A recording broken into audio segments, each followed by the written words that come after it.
Hello dear students, एक बार फिर से स्वागत है आपका यूनिफॉर्म क्लासेस में। आज हम पढ़ने वाले हैं क्लास 8 जियोग्राफी का चैप्टर नंबर 2, जिसका टाइटल है नेचुरल रिसोर्सेज, और उसमें आज अपन देखेंगे लैंड रिसोर्सेज। ओके, तो चलिए क्लास स्टार्ट करते हैं। क्योंकि लैंड एक ऐसा रिसोर्सेज है जो कि 95% ह्यूमन की जो नीड है, रिक्वायरमेंट है, उसको फुलफिल करता है एज ए फूड और क्लॉथ्स, हाउसिंग और फ्यूल और कंस्ट्रक्शन के लिए जो भी मटेरियल चाहिए वो सारा आपको लैंड पे मिल जाता है। तो इसलिए लैंड रिसोर्सेज जो है सबसे इम्पोर्टेंट रिसोर्सेज है। अब इसको दो तरह से अपन पढ़ सकते हैं, लैंड एज ए पूरी होल अर्थ और एज ए लैंड, अकेला जो लैंड सरफेस है उसके बारे में। पूरी अगर मैं अर्थ के बारे में बात करूँ तो पूरी अर्थ में 30% जो है वो लैंड है और 70% वाटर से कवर है। जो ओशियन वगैरह जो है वो 70% है। ओके, ये 30% में टोटल 7 कॉन्टिनेंट कंप्लीटली इन 30% में ही आते हैं। लैंड 30% जो लैंड है पूरी अर्थ पे, उसको भी अगर मैं 100% मान के अगर मैं डिवाइड करूं तो उस 100%, अगर मैं इस 30% को 100% मानता हूं तो इसका भी 30% क्या है बेटा, इनएविटेबल है, मतलब कि यहाँ पे रहा जा सकता है। और 70% ऐसा है जो कि अनइनहेबिटेबल है, मतलब यहाँ पे रहना थोड़ा मुश्किल है, जैसे कि माउंटेन्स हो गए या फिर जैसे अपना अंटार्कटिका और आर्कटिक जो कॉन्टिनेंट है वहाँ पे। तो जो 30% जो है जहाँ पे रहने लायक जो ज़मीन है उसमें टोटल वर्ल्ड की 90% पॉपुलेशन वहाँ पे रहती है।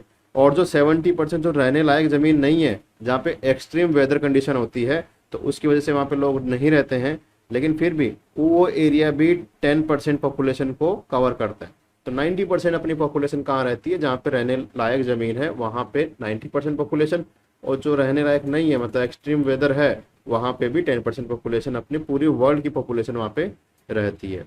ये तो पूरा अर्थ का एक लैंड के हिसाब से क्लासिफिकेशन हो गया। अब देखो बेटा, लैंड दो तरह से होते हैं। एक तो होता है बेटा प्राइवेट लैंड, एक होता है कम्युनिटी लैंड। प्राइवेट लैंड मतलब जैसे अपने पास जो मकान है, अपने पास जो घर है, अपने पास जो खेत हैं, वो सारे क्या आ जाएंगे, इंडिविजुअल ओनरशिप में आ जाएंगे, कि एक किसी इंसान की उसमें मालिक होगा और उसकी वो ज़मीन होगी, तो उसको क्या बोलेंगे, प्राइवेट लैंड।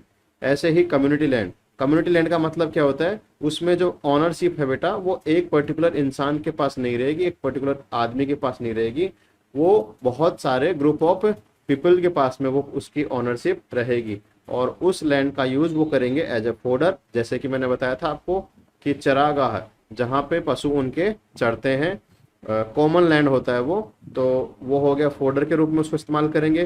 फ्रूट्स, नट्स और मेडिसिनल हर्ब्स, ये सारी चीज़ें वो वहाँ पे ग्रो कर सकते हैं कम्युनिटी ओनरशिप की लैंड पे। ओके, चलो यहाँ तक किसी को डाउट है तो पूछो, नहीं आगे बढ़ते हैं। नो सर, कोई डाउट। सो में बेटा डाउट है आपको कुछ? No sir. ओके, आगे देखो, लैंड यूज। देखो बेटा, मैंने आपको बताया था लैंड यूज बहुत तरह से, अलग अलग तरह से हो सकता है। जैसे कि डिफरेंट पर्पज हो सकते हैं इसके।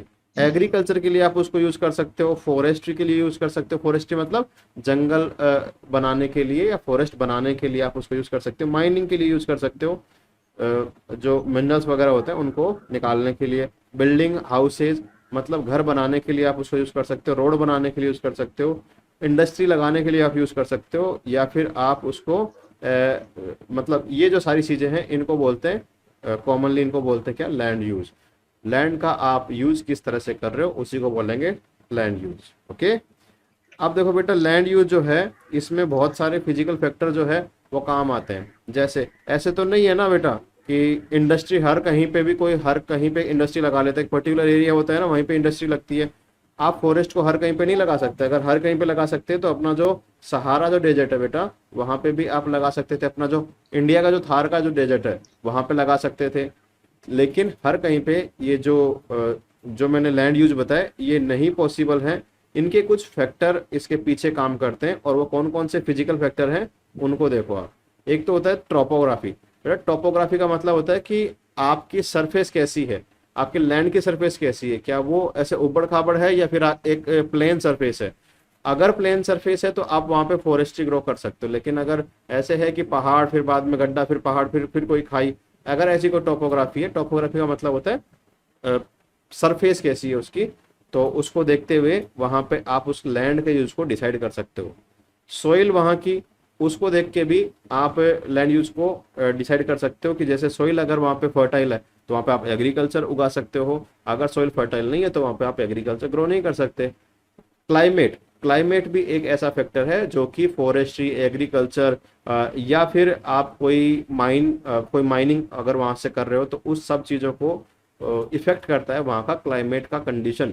क्लाइमेट क्या होता है बेटा? क्लाइमेट होता है वहाँ का पर्टिकुलर मौसम कैसा रहता है, इसको बोलेंगे क्या? क्लाइमेट। ये भी क्या इसको लैंड यूज को जो है इफेक्ट करता है। इसके बाद में मिनरल्स, मिनरल्स माइनिंग बेटा हर कहीं पे तो नहीं हो सकती, माइनिंग माइनिंग वहीं पे होगी जहाँ पे मिनरल्स होंगे, तो जहाँ पे मिनरल्स होंगे वहीं पे माइनिंग होगी, इसलिए माइनिंग जो मिनरल्स है वो भी इसको डिसाइड करते हैं कि वहाँ पे लैंड यूज किस तरह से किया जाएगा। अवेलेबिलिटी ऑफ वाटर, जो पानी है उसकी उपलब्धता भी देखी जाती है। अगर पानी नहीं होगा तो वहाँ पे वर्कर जो काम करेंगे उनके लिए पानी कहाँ से मिलेगा, जो इंडस्ट्री जो होगी उसके लिए पानी कहाँ से मिलेगा, अगर आप एग्रीकल्चर कर रहे हो तो उसके लिए पानी कहाँ से आएगा। इन सब चीज़ों को ध्यान में रखते हुए लैंड यूज को डिसाइड किया जाता है। ओके, अब जैसे mountain plateau have low population because of hard surface, because of hard surface, where as plain have high population like Amazon basin, Gangetic basin. तो बेटा ये क्या है, जैसे इसको समझने के लिए आप ये देखो, अपना हिमालय जो है बेटा, हिमालय कुछ इस तरह से है जिसके मैक्सिमम पोर्शन जो है ऊपर हाइट बहुत ज़्यादा है, उस पे जो है एनी टाइम जो है आइस से वो ढका रहता है, आइस से वो ढका रहता है हिमालय। ऐसे ही आप प्लेटू में देखोगे, प्लेटू का मतलब होता है थोड़ा सा मतलब माउंटेन से कम हाइट का, और जो प्लेन सरफेस होता है उससे थोड़ी ऊपर हाइट, उसको बोलते हैं प्लेटू। तो प्लेटू जो होता है उसमें भी थोड़ी हाइट होती है, लेकिन उसमें भी पॉपुलेशन जो है वो कम वहाँ पे रहती है। क्यों? क्योंकि वहाँ पे वेदर जो है वो थोड़ा सा टफ वेदर वहाँ पे आपको देखने को मिलता है, हार्श वेदर वहाँ पे देखने को मिलता है आपको, इस वजह से वहाँ पे पॉपुलेशन कम रहती है। लेकिन जहाँ पे पानी है और प्लेन सरफेस है, जैसे कोई रिवर जा रही है बेटा, ऐसे कोई रिवर जा रही है, जैसे अपनी गंगा रिवर जा रही है, ये इधर अपनी गंगा रिवर जा रही है, आप देखोगे गंगा रिवर के आसपास में कितनी मेजर सिटी है, गंगा रिवर के आसपास में कितनी बड़ी बड़ी सिटी है। तो ये क्यों है बेटा? ये इसीलिए है क्योंकि यहाँ पे इनको एग्रीकल्चर के लिए पानी अवेलेबल होता है, और प्लेन है तो वहाँ पे इनको कुछ वेदर जो है वो इतना इफेक्ट नहीं कर पाता है। तो यहाँ पे जो प्लेन रीजन होता है वहाँ पे पॉपुलेशन हाई रहती है, क्योंकि वहाँ पे उनको जीवन जीने के लिए जो वेदर चाहिए, जो क्लाइमेट चाहिए, वो सारा वहाँ पे एकदम परफेक्ट रहता है। ऊपर से जो सॉइल और जो टोपोग्राफी है, या फिर वहाँ पे जो वाटर की अवेलेबिलिटी है, वो सारी चीज़ें यहाँ पे अवेलेबल होती है, जिसकी वजह से वहाँ पे पॉपुलेशन बहुत ज़्यादा होती है। एग्जाम्पल है अमेजोन बेसिन और गैंगेटिक प्लेन। अब देखो अमेजोन बेसिन का मतलब क्या होता है? अमेजोन बेसिन मतलब अमेजोन रिवर जहाँ से फ्लो हो रही है बेटा, उसके आसपास का रीजन। जैसे यहाँ पे अगर अमेजोन रिवर फ्लो कर रहे हैं तो उसके आसपास का जो रीजन होगा उसको क्या बोलेंगे? Amazon basin. ओके, ऐसे अपना गंगेटिक प्लेन है। गंगेटिक प्लेन कैसे? जो गंगा का जो रीजन है, जहां जहां से गंगा गुजरती है और उसके आसपास के जो सिटी है, उसको बोलेंगे गंगेटिक प्लेन। ये प्लांट है, प्लांट नहीं है, ये प्लेन है, गंगेटिक प्लेन, PLAIN। अभी मैंने आपको बताया बेटा लैंड कैसे अलग अलग तरह से लैंड यूज को कैसे डिसाइड करते हैं फिजिकल फैक्टर।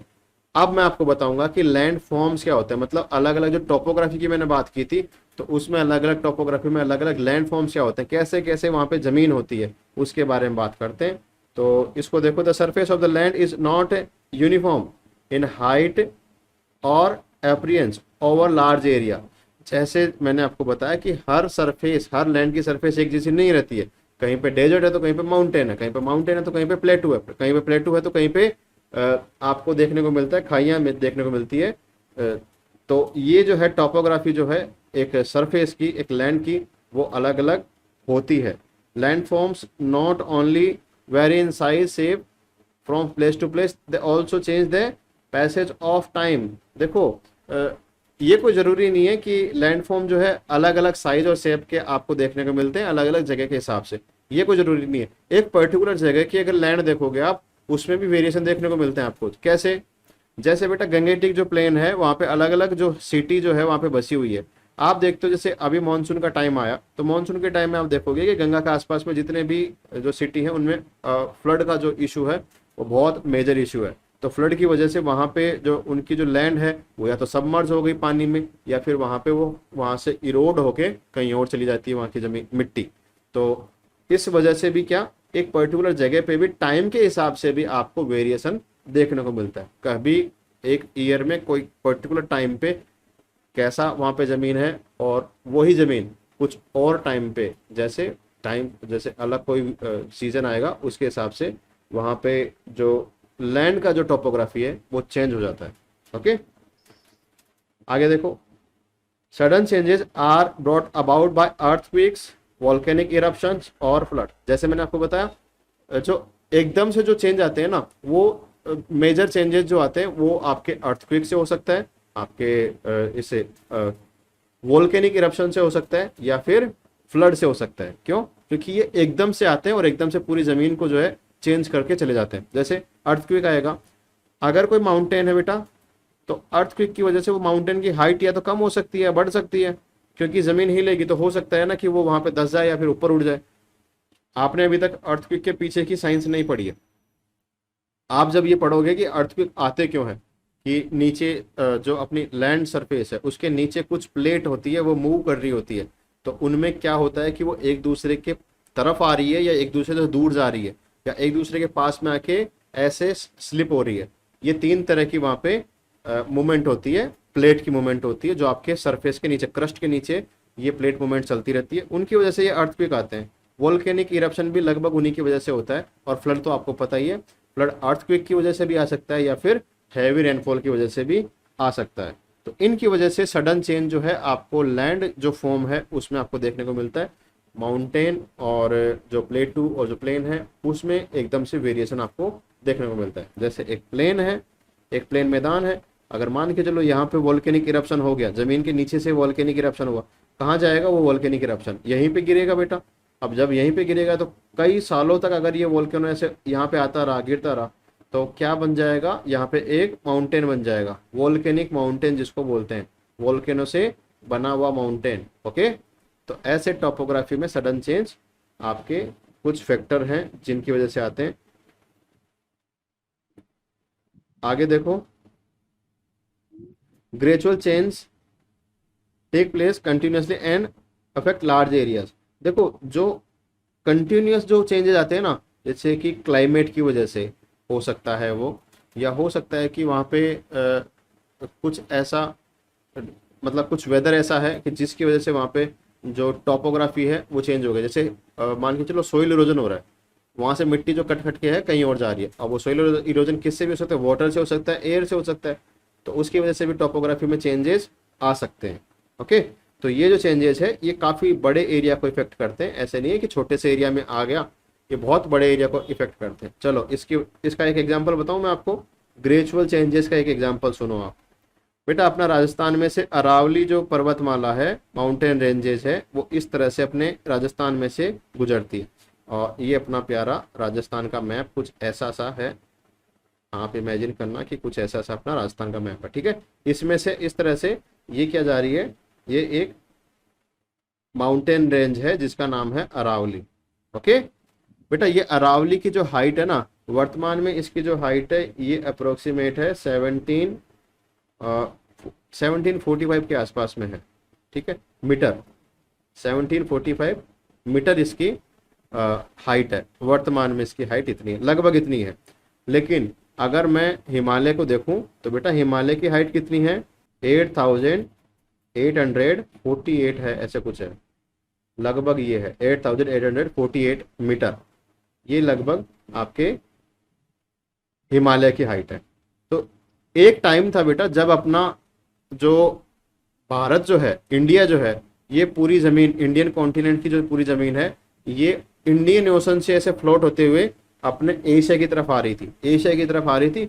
और एशिया में टकराने से पहले क्या हुआ, ये यहाँ पे देखो बेटा, ये अरावली पर्वत जो था, अरावली का जो ये माउंटेन रेंज, ये इस हिमालय से भी बड़ी ऊंची पर्वतमाला थी, ऊंची वहाँ पे माउंटेन रेंज थी।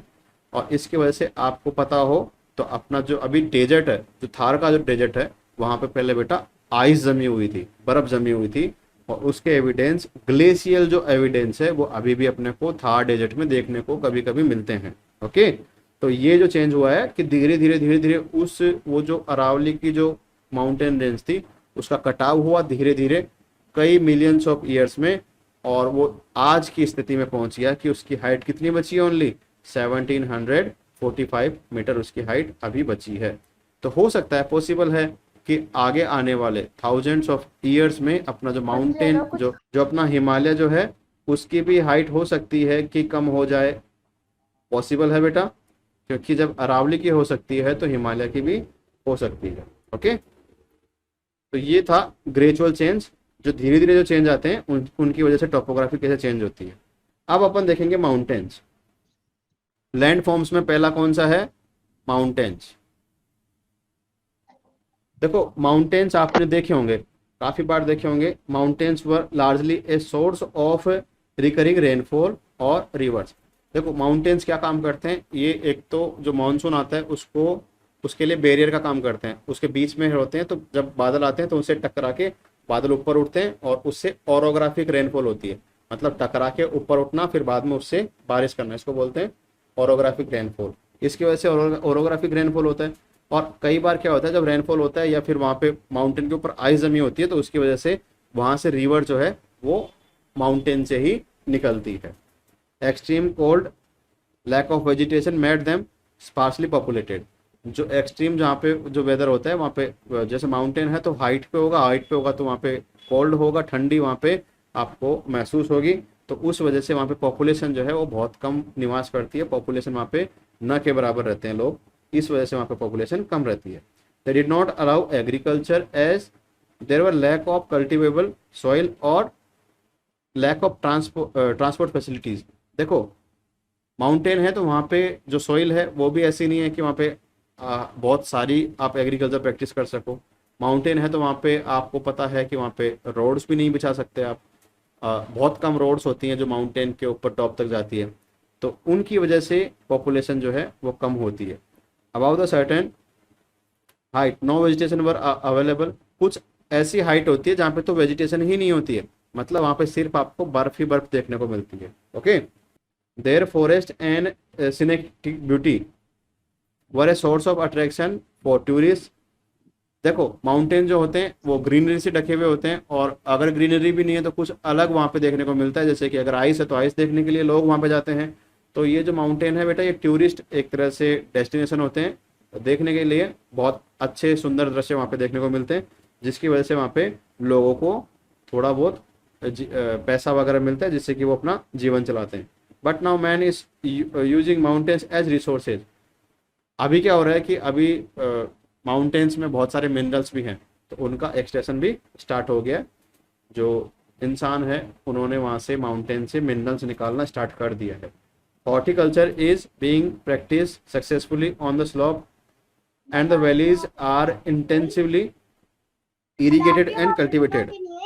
ओके, तो जैसे अभी क्या है कि जैसे टेक्निक, नई नई टेक्निक आ रही है, तो उनकी वजह से क्या कि माउंटेन्स पे भी कई ऐसे माउंटेन हैं जहाँ पे हॉर्टिकल्चर प्रैक्टिस किया जाता है। हॉर्टिकल्चर का मतलब होता है कि छोटे छोटे छोटे पेड़ पौधे उगाना, जैसे जड़ी बूटी के पेड़ पौधे उगाना, बाग तो उसको बगीचा। बोलते हैं, हाँ बाग बगीचा जिसको आप बोल सकते हो, उसको बोलेंगे हॉर्टिकल्चर। तो उसको भी प्रैक्टिस किया जा रहा है वहाँ पे नई टेक्निक आने की वजह से। तो उससे क्या है कि वहाँ पे लोग जो है अभी थोड़ा बहुत पॉपुलेशन थोड़ी बहुत ग्रो होने लगी है। There is development of hydro power potential from the water of the snow fed perennial rivers. देखो जब कोई माउंटेन होता है, ऊपर आइस रहती है, आइस मेल्ट होती रहती है, मेल्ट होगी तो रिवर बनाएगी, और रिवर जब नीचे आएगी और उसको अगर आपने डैम बना लिया और वहाँ डैम से अगर आप इलेक्ट्रिसिटी प्रोड्यूस कर रहे हो, तो उससे भी क्या होता है, जो आपके कॉमर्शियली जो एक्टिविटी है वो वहाँ पे होती है, जिससे कि लोगों को जो है डेवलपमेंट का मौका मिलता है। ओके, नेक्स्ट देखो प्लेटू। देखो बेटा प्लेटू जो है, ये आप इसको इस तरह से समझ सकते हो, अगर ये नॉर्मल प्लेन है, ये नॉर्मल प्लेन जमीन है, प्लेटू का मतलब होता है जो नॉर्मल प्लेन जमीन है उससे थोड़ा सा ऊपर उठा हुआ, और ऊपर उठ के भी बिल्कुल प्लेन हो जाना, ऊपर उठ के भी बिल्कुल प्लेन हो जाना, उसको क्या बोलेंगे, प्लेटू।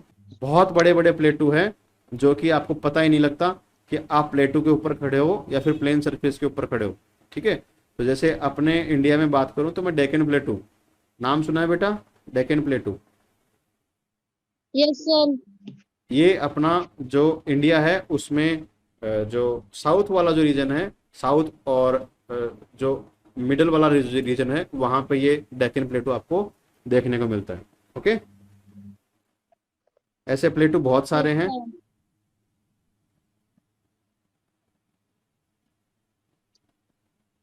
अब प्लेटू में क्या खास बात होती है बेटा? They are rich in lava and make the soil fertile. Some of the old plateaus are rich in minerals. The rivers have rapids and this has allowed development of hydroelectricity। Plateau से जो river निकलती है वो बहुत speed से निकलती है, जिससे कि आप हाइड्रो इलेक्ट्रिसिटी को बनाने की वहाँ पे संभावनाएं बढ़ जाती है। जो पोटेंशियल जो है वहाँ पे इनका हाइड्रो इलेक्ट्रिसिटी बनाने का पोटेंशियल ज़्यादा होता है। मैंने आपको बताया प्लेटू किससे बनता है? लावा से बनता है।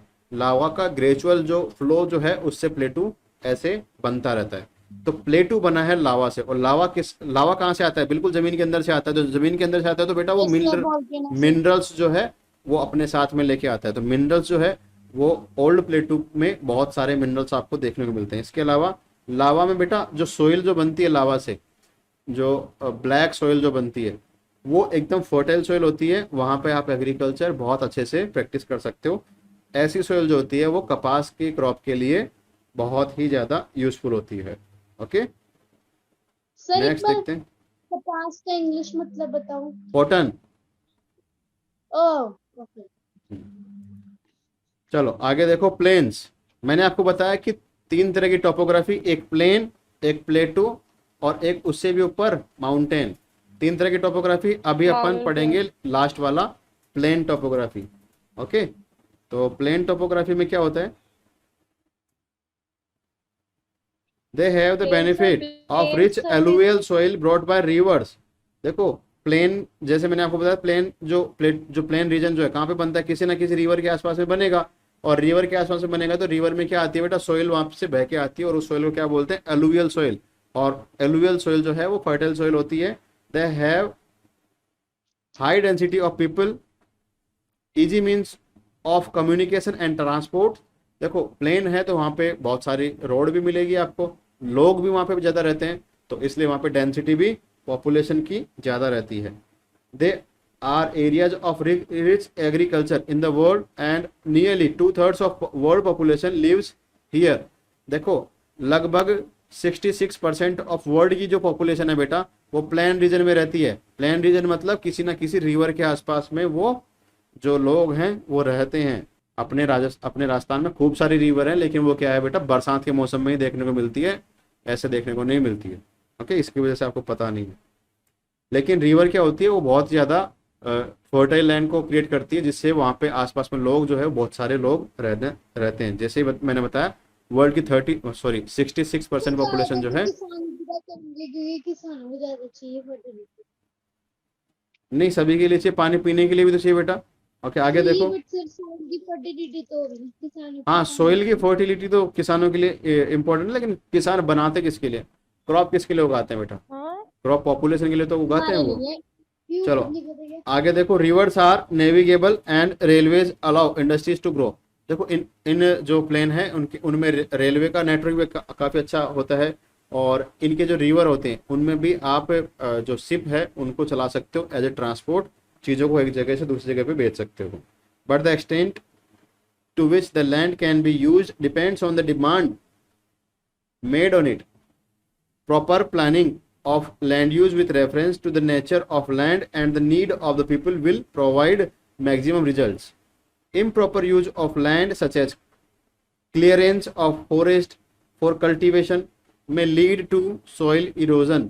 देखो ये तो कंपलसरी है कि मतलब कि जितनी पॉपुलेशन बढ़ेगी तो उसकी डिमांड भी बढ़ेगी। अब डिमांड बढ़ेगी तो उसमें क्या होता है? जब भी बेटा डिमांड बढ़ती है ना तो चीज़ों का मिसयूज होना स्टार्ट हो जाता है। जैसे अगर प्रॉपर लैंड नहीं है, अवेलेबल है, तो क्या करेंगे लोग? आसपास में जो फॉरेस्ट हैं उनको कट करेंगे और उसकी ज़मीन को एज ए वो हाउसेस की तरह काम में लेंगे, इंडस्ट्री को लगाने के लिए वहाँ पे काम में लेंगे। तो इनसे क्या होता है कि जो वहाँ की जो नेचुरल जो रिसोर्सेज की एक जो जो जो मतलब एक सेंस होता है कि वहाँ पे वो ऑटोमेटिकली ग्रो होते हैं। वो चीज़ें जो है वो कहीं ना कहीं आगे जाके पीपल जो ह्यूमन जो है उन्हीं को इफेक्ट करती है, उन्हीं को वो नुकसानदायक रहती है। जैसे कैसे होता है? ऐसे जैसे बात बेटा, आप देखो कि आपने फॉरेस्ट को देखा कि फॉरेस्ट को कटिंग कर दिया, तो फॉरेस्ट की कटिंग से होता क्या है कि जो ट्री जो है वो सॉइल को पकड़ के रखता है, होल्ड करके रखता है। अगर ट्री नहीं रहेगा तो उसकी जड़ें नहीं होगी, तो जड़ें नहीं होगी तो सॉइल जो है वो जैसे ही फ्लड आएगा या फिर रेनफॉल आएगा उसके साथ वो बह के चली जाएगी। इससे क्या होगा कि सॉइल इरोजन बहुत ज़्यादा बढ़ जाएगा। और सॉइल इरोजन सबसे ज़्यादा एक तरह से मेजर रीजन है कि जिसकी वजह से एग्रीकल्चर जो है उसको नुकसान पहुंचता है। क्यों? क्योंकि सॉइल की ऊपर वाली जो लेयर है उसी में फर्टाइल सॉइल होती है। टॉप अगर सॉइल। वो ही बह के चली गई तो फर्टिलिटी जो है सॉइल की वो कम हो जाती है। Okay, yes sir. देखो यहाँ पे कुछ आपको फोटो दिखाई गई है कि सॉइल इरोजन कैसे होता है। इस तरह से ये यहाँ पे सॉइल इरोड होके चली गई है, किसी ना कि ये शायद हो सकता है कि कोई बारिश की वजह से ये यहाँ पे सॉइल कट के चली गई है। नीचे जो एग्जाम्पल तो है, सर ये रोड की क्या हुआ, ऐसे रोड ही टूट गई होनी तो। हाँ तो बेटा रोड के नीचे से जो सॉइल थी वो नीचे इरोड के नीचे चली गई, बह के नीचे चली गई। इसीलिए तो मैं बताता हूँ ना कि फॉरेस्ट जो है वो बहुत ज़रूरी होती है। अब देखो फॉरेस्ट जो है उसको आर्टिफिशियली कैसे आप लैंडस्लाइड जो है उसको कैसे रोक सकते हो।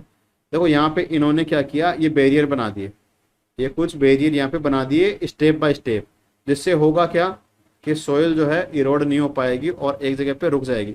मतलब कि इन्होंने इनके आगे कुछ लगा दिया, लोहे की बार्स वगैरह और ये टिन शेड वगैरह लगा दिया, जिससे कि ये सोइल जो है अब इरोड नहीं होगी। ये तो अगर सर ये तो आप, कितनी ऊंचाई है, इस इसको भी पार करके जा सकती है ना। नहीं नहीं वो इतना नहीं जाएगी क्योंकि तेज हवा चलेगी तब तो जाएगी उड़ के। बेटा ये हवा से नहीं जाती, हवा से नहीं जाती ये क्यों सर। ये हवा वाटर से चलने जाती पे है। तो मिट्टी वाटर उड़ती है। से, वाटर से जो होता है लैंडस्लाइड जो होती है वो वाटर से होती है। चलो आगे देखो, कंजर्वेशन ऑफ लैंड रिसोर्सेज। जो आपको मैंने लैंड रिसोर्सेज पढ़ाए हैं उनको कंजर्व करने की आवश्यकता है, और कैसे उनको कंजर्व करेंगे उनके बारे में बताऊंगा आपको। चलो आगे देखो, conservation forestation. Of land resources. Land resources को कैसे बचाना चाहिए, क्या क्या उपाय किए जा सकते हैं जिनसे कि लैंड रिसोर्सेज बच पाए। Growing population and their ever growing demands has led to a large scale restrictions for the forest cover and arable land, and has created a fear of losing this natural resources। देखो जैसे जैसे population बढ़ रही है वैसे वैसे लोगों की डिमांड भी बढ़ रही है, और डिमांड को पूरा करने के लिए लोग क्या कर रहे हैं, फॉरेस्ट को नष्ट कर रहे हैं। और फॉरेस्ट को नष्ट करने से होता क्या है कि नेचुरल रिसोर्सेज की कमी हो रही है, और फर्दर जो कमी है उसके होने का खतरा भी बना हुआ है। Therefore, the present rate of degradation of land resources must be checked. Measures to conserve land, afforestation। आपको किसी भी नेचुरल रिसोर्सेज को बचाने के लिए सबसे पहले, जैसे कि डिफोरेस्टेशन सबसे बड़ी प्रॉब्लम है, तो इसका काउंटर क्या हो सकता है, इसका उपाय क्या हो सकता है कि आप फॉरेस्ट लगाओ, और उसको क्या बोलेंगे, एफोरेस्टेशन। नए फॉरेस्ट लगाना या फिर फॉरेस्ट को कंजर्व करना ही क्या कहलाता है, एफोरेस्टेशन। ओके, इसके बाद में आता है land reclamation projects. Land reclamation projects क्या होते हैं बेटा, जैसे मैंने अभी आपको बताया था ना, जैसे ये यहाँ पे इन्होंने बार लगा के इस लैंड को बचा लिया, बहने से बचा लिया, इसको बोलते हैं लैंड रिक्लेमेशन प्रोजेक्ट्स। कि आप जो है पर्टिकुलर लैंड को डिग्रेड होने से बचा रहे हो, किसी मेजरमेंट के थ्रू आपने कुछ काम किया वहाँ पे, उसके तहत आपने उस लैंड को डिग्रेड होने से बचा लिया। नेक्स्ट है regulated use of chemical pesticides and fertilisers. देखो लैंड डिग्रेडेशन का सबसे बड़ा इशू एक पेस्टिसाइड और फर्टिलाइजर भी है। पेस्टिसाइड और फर्टिलाइजर की वजह से भी लैंड जो है वो डिग्रेड होता है। क्यों? क्योंकि लैंड में अगर आप ज़्यादा पेस्टिसाइड और फर्टिलाइजर यूज करोगे तो हो सकता है कि वहाँ पे जो माइक्रो ऑर्गेनिज्म है, जो माइक्रो मतलब जो छोटे छोटे जो जीव हैं वो भी नष्ट हो जाएं, और उनकी वजह से जो सोइल की फर्टिलिटी जो बनी रहती है वो भी नष्ट हो जाए। और जब सोइल फर्टाइल नहीं होगी तो वहाँ पे पेड़ पौधे नहीं उगेंगे, और वहाँ पे फोरेस्टेशन जो है उसको भी प्रॉब्लम आने वाली है। तो आपको केमिकल पेस्टिसाइड और फर्टिलाइजर का यूज़ कम करना चाहिए लैंड को डिग्रेड होने से बचाने के लिए।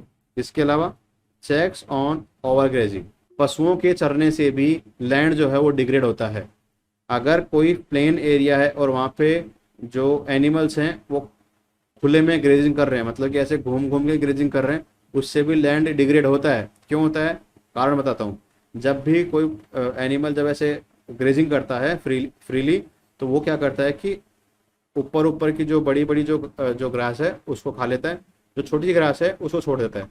तो जो बड़ी जो ग्रास है, जो कि एक तरह से फॉरेस्ट को बनाने के लिए सबसे ज़्यादा इंपॉर्टेंट होती है, वो नष्ट हो जाती है। छोटी ग्रास जो होती है वो उसके पैरों से नष्ट हो जाती है। तो उस वजह से वहाँ पे जो है कोई भी ऐसी जो मतलब सोइल को पकड़ने के लिए कोई भी ऐसी रूट्स जो है, चाहे छोटी हो चाहे बड़ी हो, वो मिल ही नहीं पाती है। और उससे जो है कभी अगर रेनफॉल आए तो फ्लड के साथ में वो मिट्टी वहां से बह के चली जाती है। इससे क्या होता है, लैंड का डिग्रेड होती है लैंड। ओके, तो ओवर ग्रेजिंग जो है यस वो भी सर। एक इशू है लैंड डिग्रेडेशन का। इसका उपाय क्या हो सकता है कि आप इनको पर्टिकुलरली एक जगह पे बांधो या फिर एक जगह पे रखो और फिर वहां पे आप इनको चारा प्रोवाइड करवाओ। Okay, yes sir. Yes sir. Next देखो, some road mitigation techniques of landslides are as follow. देखो यहाँ पे जो लैंडस्लाइड को रोकने के लिए कुछ एक फोटो के साथ मैंने बताया आपको, तो वही चीज यहाँ पे लिखी गई है कि कैसे आप लैंडस्लाइड को मॉडर्न टेक्निक से रोक सकते हो। Hazard mapping or locating areas prone to landslides. Hence, such areas can be avoided for building settlements. सबसे पहला काम, ऐसे जगह को आपको पहचानना चाहिए, मार्क करना चाहिए मैप पे कि जहाँ पे लैंडस्लाइड जो है वो हो सकती है या फिर वहाँ पे लैंडस्लाइड हो रही है। तो ऐसी जगह जो है वहाँ पे आपको बिल्डिंग्स बनाने से बचना चाहिए कि आप वहाँ पे कोई बिल्डिंग ना बनाओ और उस एरिया को ऐसे ही छोड़ दो। Construction of retention wall to stop land form slipping. देखो ये जो है, ये यहाँ पे जो इन्होंने जो ये बाढ़ से जो रोका है ना, इसको बोलते हैं बेटा रिटेंशन वॉल। क्या बोलते हैं इनको, रिटेंशन वॉल। ओके, रिटेंशन जिनकी वॉल। वजह से ये मिट्टी को आगे बहने से रोक रहे हैं। तो इनका यूज करके भी आप लैंडस्लाइड को होने से रोक सकते हो। इसके बाद, increase in the vegetation cover in an effective way to arrest landslides. देखो, आपको मैंने बताया कि जो भी पेड़ होता है, चाहे छोटी सी ग्रास ही क्यों ना हो, वो भी लैंड में एक तरह से उसको होल्ड करने में काफी अहम रोल प्ले करती है। क्यों, क्योंकि उसमें जड़ें होती है, रूट्स होती है, और रूट्स क्या होती है बेटा, मिट्टी को पकड़ के रखती है। तो सबसे बड़ा अगर कोई उपाय हो सकता है लैंडस्लाइड को रोकने का, वो हो सकता है कि आप वेजिटेशन को बहुत ज्यादा ग्रो करो। वेजिटेशन को ग्रो करो जिससे कि वहां पे जो मिट्टी है उसको, उसमें बहुत सारी जड़ें हो जाएंगी, और जब जड़ें होंगी, रूट्स होंगी, तो उनकी वजह से क्या होगा, लैंडस्लाइड की समस्या जो है वो कम हो जाएगी। The surface drainage control works are implemented to control the movement of landslide along with the rain water and spring flows। देखो, ऊपर की जो लेयर है, जहाँ पे पोटेंशियल है कि वहां से ये रेनफॉल के साथ में ये बह के जा सकती है, तो ऐसी जो जगह है उसको आपको पहले से पता होना चाहिए कि यहाँ पे आपको अगर हेवी रेन आ रहा है तो आपको रेन आने से पहले ही ऐसे रिटेंशन वॉल जो है वो क्रिएट कर दिए जाएं। या फिर अगर ऐसे आप कंट्रोल नहीं कर सकते तो ऐसी जगह पे आप ये कर सकते हो कि बहुत ज़्यादा मतलब कि डेवलपमेंट एक्टिविटीज ना करें, उसको फ्रीली छोड़ दें, नेचुरल रिसोर्सेज को नेचुरल ही आप मतलब बनने दें, तो ज़्यादा बेटर है। ओके, तो मैंने आपको बताया कि कैसे आप लैंड फॉर्म्स को डिग्रेड होने से रोक सकते हो, और आपने पढ़ा कि लैंड फॉर्म्स कैसे कैसे होते हैं, लैंड यूज जो है उसके बारे में पढ़ा। तो आज अपना जो लैंड रिसोर्सेज जो है वो टॉपिक कंप्लीट हो गया है। अगर किसी को कोई डाउट है तो पूछ सकते हो। सर आपने ऐसे कहा था ना कि इस पे है ना लैंडस्लाइड्स के ऊपर अपन बिल्डिंग्स नहीं बना सकते। क्यों नहीं बना सकते, क्या हो जाएगा बना लेंगे तो? क्या हो जाएगा बना लेंगे तो तो बेटा, इस टेढ़ी फोटो, बनेगी सर। नहीं टेढ़ी नहीं बनेगी, टेढ़ी नहीं बनेगी, अच्छी बन जाएगी। अच्छी तो बन जाएगी बेटा, लेकिन जब बारिश आएगी ना तो ऐसा हाल होगा, जैसे ये गाड़ी जो है यहाँ पे दिख रही है ना आपको, ये गाड़ी, ऐसे आपकी बिल्डिंग जो है वो नीचे गिर जाएगी। ओके, अच्छा सर। चलो, यस और कोई sir. Doubt? No sir, no. आज का आपका होमवर्क है, जितना मैंने आपको पढ़ाया है वो आपको लर्न करना है। इसके अलावा आगे जब कल आप सोयल का टॉपिक पढ़ने वाले तो उसको आप एक बार रीड करके आओगे। इसके अलावा जो जो चैप्टर मैं पढ़ा रहा हूँ, जितना जितना मैं पढ़ा रहा हूँ, सारा आप रिवाइज करते रहा करो, क्योंकि आपको एकदम से फिर बाद में डीपीपी मिलती है, फिर आपको वर्कलोड वहाँ पे बढ़ जाएगा। तो उससे बचने के लिए अभी से थोड़ा थोड़ा याद करते रहा करो। Okay, yes sir. चलो आज यस की सर। क्लास में इतना ही है, कल फिर मिलते हैं।